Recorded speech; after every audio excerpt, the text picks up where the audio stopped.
So what do we know about the shooting in Austin, Texas? So, some pretty good evidence that this individual who shot up this bar in Austin, Texas, had links to a terrorist organization, or he was a sleeper cell for a terrorist organization. It's obvious to me that it was in retaliation to the attacks of the United States government and Israel against Iran over the last 48 hours. The fact that this individual, when he went into this bar, had on the front of his shirt, it read property of Allah. He had a Quran in his vehicle, and he had the Iranian flag on his back. This individual most certainly was part of a sleeper cell, most certainly has links to terrorist organizations. The FBI is investigating this individual for terrorist activity. Now, you tell me why CNN,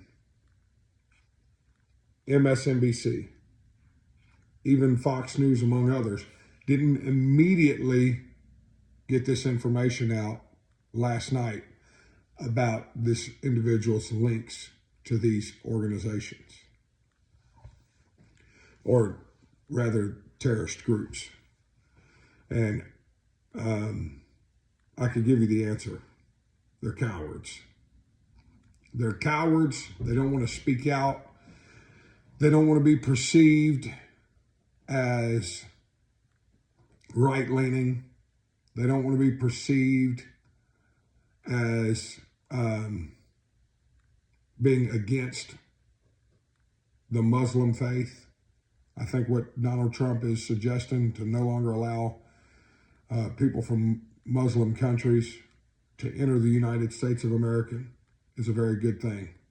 There may be some peaceful Muslims, but there are many, many of this type of individual out there just waiting for an opportunity to kill someone, just waiting for an opportunity to try to cause some type of insurrection or revolution.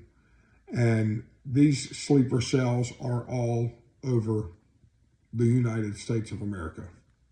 There's individuals like this guy that are radical jihadist and radical Islamist.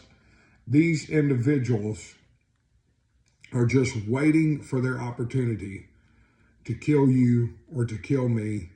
They shouted in the streets in 2001, "Death to America." They rejoiced when the Twin Towers fell in 2001, which is 25 years ago today. And we're still fighting these same battles. We fought these battles in the 20th century.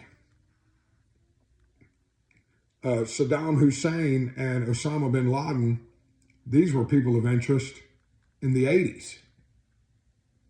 These individuals have been against America for generations. And they're still against the United States of America.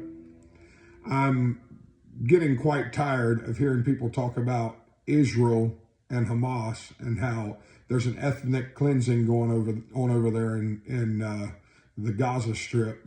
The reality is Hamas attacked Israel. And the reality is the U.S. is not going to stand by any longer and watch these attacks go on in the Middle East and watch Israel be attacked over and over again. And we're just not going to sit here and watch that. The United States is a country of freedom.